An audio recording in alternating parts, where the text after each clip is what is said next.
안녕하십니까, 박사입니다. 러시아 매체 부즈글야드가 폴란드의 군비 증강 계획이 재정 문제로 인해 꼬이고 있다는 취지의 분석 기사를 게재했습니다. 러시아에 대항하는 군사계획이 폴란드의 재정을 압박했다는 제목입니다. 이 매체는 러시아의 즉각적 위협을 가하는 폴란드의 거창한 군사화 프로그램은 그 자체로 위협을 받고 있는 것으로 보인다고 말했습니다. 한국산 무기를 폴란드군에 대규모로 공급하겠다는 계획이 왜 꼬이고 있는지, 그리고 최근 폴란드 선거와 어떤 관련이 있는지를 분석했습니다. 폴란드의 집권 법과 정의당은 미국과 한국 무기를 도입함으로써 포괄적인 군사화를 향한 방침을 선포해왔다고 이 매체는 말했습니다. 특히 서울과 바르샤바는 2022년 여름 K9 자주포 672대, 천무 다연장 로켓포 288대, K2 전차 1000대, FA-50 전투기 48대 공급에 대한 프레임워크 어그리먼트를 체결한 뒤 구속력 있는 엑스큐션 어그리먼트에 서명했다고 부즈글야드는 전했습니다. 지난 8월 마리우시 부아슈차크 폴란드 국방장관은 2025년에서 2026년 사이 폴란드가 한국으로부터 흑표 전차 1000대를 받을 것이라고 발표했습니다. 그에 따르면 바르샤바는 유럽에서 가장 강력한 지상군을 건설할 계획이며, 흑표 전차는 미국의 에이브럼스와 함께 향후 수십 년 동안 폴란드 기갑군의 중추를 형성하게 됩니다. 부즈글야드는 그 엄청난 양의 무기와 인력이 러시아 위협과 칼리닝그라드 자체에 대응하기 위한 것이라는 사실을 폴란드가 숨기지도 않고 있다고 전했습니다. 폴란드 분석가들은 바르샤바가 전쟁을 준비한다고 직접적으로 말하고 있습니다. 얼마 전 폴란드 동부에는 새로운 전차대대가 배치됐습니다. 그런데 무기 구입에는 막대한 비용이 필요한데, 폴란드는 한국 사람들로부터 빌린 돈으로 한국 무기 구입 비용을 지불하려 한다고 부즈글야드는 보도했습니다. 특히 지난 7월 폴란드가 한국에 156억 달러의 차관을 요청한 것으로 알려졌다고 전했습니다. 부즈글야드는 엄동환 방위사업청장이 지난 여름 한국이 현지 수출입은행을 통해 폴란드에 차관을 제공했다고 국회에 말한 점에 주목했습니다. 부즈글야드는 텔레그램 채널 바르샵스카야 루살카의 저자 크리스티나 이스마길로바의 분석에 주목했습니다. 서울이 세계 최대 무기 수출국 중 하나가 된 이유로 폴란드의 무기 구매에 자금을 조달할 사람이 없다는 점, 그리고 바르샤바의 요청 덕분에 한국의 무기 수출이 140% 증가했다고 바르샵스카야 루살카는 말했습니다. 그런데 폴란드 언론들도 누가 폴란드의 무기 대금 지불을 보장하느냐고 묻는다고 합니다. 지난 1년 동안 폴란드 국방부의 계획에 따라 앞으로 내야 할 돈은 600억 질로티인데 반해 폴란드군 지원 기금의 예치금은 100억 질로티에 불과합니다.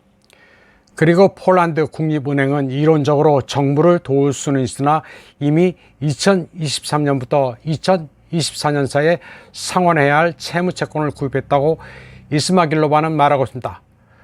또 앞으로 폴란드는 자국 영토에서 한국 프랜차이즈의 무기 생산으로 전환할 예정인데, 전반적으로 무기 가격이 빠르게 높아지고 있습니다. 예를 들어 몇 년 전에는 약 2,500만 질로티로 평가됐던 폴란드산 보르숙 보병 전투 차량의 가격은 현재 약 3,600만 질로티입니다. 바르샵스카야 루살카 채널의 저자 크리스티나 이스마길로바는 폴란드가 이미 부채로 큰 부담을 안고 있거나 수렁에 빠져 있다고 말했습니다. 부즈글야드는 그러면서 한국의 수출입은행과 무역보험공사는 이미 폴란드에 총 123억 달러에 달하는 대출을 제공했다고 전했습니다. 또 2022년에 폴란드는 더 많은 재정 지원을 요청했지만 자기 자본의 40%를 넘는 금액이라 수출입은행은 여기에 참여할 수 없었다고 부즈글야드는 전했습니다. 10월 15일 폴란드에서는 의회 선거가 열리면서 격동의 시기가 시작됐습니다. 그리고 11월 6일 한국의 시중은행들이 231억 달러 규모의 무기 구매 거래 자금을 조달하기 위해 바르샤바에 신디케이트 론을 제공하는 방안을 고려한다는 뉴스가 나왔습니다. 부즈글야드는 소식 통령에 한국 국방부가 KB국민, 신한, 하나, 우리, 농협 등 시중 5개 은행 관계자와 간담회를 가졌다고 전했습니다. 부즈길야드는 이스마길로바를 인용해 이 자리에서 폴란드 정부에 대한 대출 문제가 논의됐는데 한 가지는 분명하다고 말했습니다. 폴란드인들은 폴란드의 거의 모든 주요 금융기관으로부터 빚을 지게 될 것이라고 했습니다. 신디케이트론은 여러 금융기관들이 한 명의 차용인에게 대출을 제공하는 것이라고 됐습니다. 이스마길로바는 한국인들이 폴란드 권력의 불안정성을 두려워하기 때문에 폴란드에 대한 무기 관련 대출을 의도적으로 연기한다고 여기고 있습니다. 그러면서 한국 정부는 폴란드의 정치적 변화와 자금 부족으로 인해 전차, 자주포, 전투기 구매 계획이 무산될 수도 있다는 점을 배제하지 않는다고 분석했습니다. 이스마길로바는 일부 한국 무기는 이미 폴란드에 인도됐지만 최종 계약은 아직 체결되지 않았다고 말했습니다. 그러면서 폴란드 야당의 의도와 통치 전망을 고려할 때 한국의 두려움도 근거가 없지는 않다고 말했습니다. 야당인 시민연합의 반대자들은 집권, 법과 정의당이 무기에 너무 많은 돈을 지출한다고 비난하고 있습니다. 야당 지도자 도널드 투스크는 나토의 동쪽 측면을 강화하고 우크라이나가 러시아를 물리칠 수 있도록 돕겠다고 약속했습니다. 그런데 법과 정의당은 2016년 과거에 맺은 무기 구매 사업을 폐기한 전력이 있습니다. 당시 법과 정의당은 35억 달러의 에어버스 제품 카라칼 헬기 구매권을 폐기해 프랑스를 분노했습니다. 투스크 총리가 이끄는 차기 연정의 일부인 폴란드 2050당의 부총재는 파이낸셜 타임즈와의 인터뷰에서 차기 정부는 구속력 있는 계약을 취소하거나 카라칼 헬리콥터를 둘러싼 분쟁을 반복하지 않을 것이지만 모든 공약을 검토하고 정확한 조건이 비밀로 유지되는 계약을 면밀히 조사할 것이라고 말했습니다. 이런 가운데 파이낸셜 타임즈는 익명의 한국 국방부 관계자가 폴란드의 불확실성 증가를 우려하고 있음을 시인했다고 전했습니다. 한국수출입은행은 폴란드와의 미결 거래 총액을 30조 원, 230억 달러로 추정하고 있습니다. 최우석 한국방위산업연구회 회장은 폴란드 정부의 변화가 현재 진행 중인 무기 협상에 부정적인 영향을 미칠 수 있다는 한국 방산업계 우려가 명백하다고 말했습니다. 부즈길야드는 폴란드 새 정부 입장에서 이번 거래가 너무 클 수 있다는 점을 우려한다는 익명의 한국 방산업계 소식통의 말을 인용하게 됐습니다.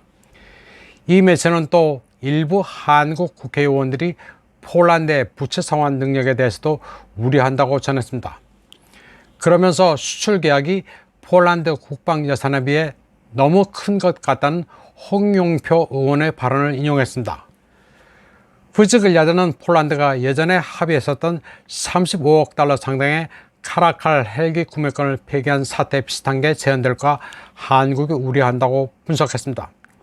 지금까지 폴란드 자유연합 대표들은 이미 체결된 무기 계약의 종료 가능성에 대해 언급하지 않고 있지만 주의 깊게 연구할 것이라고 경고했습니다.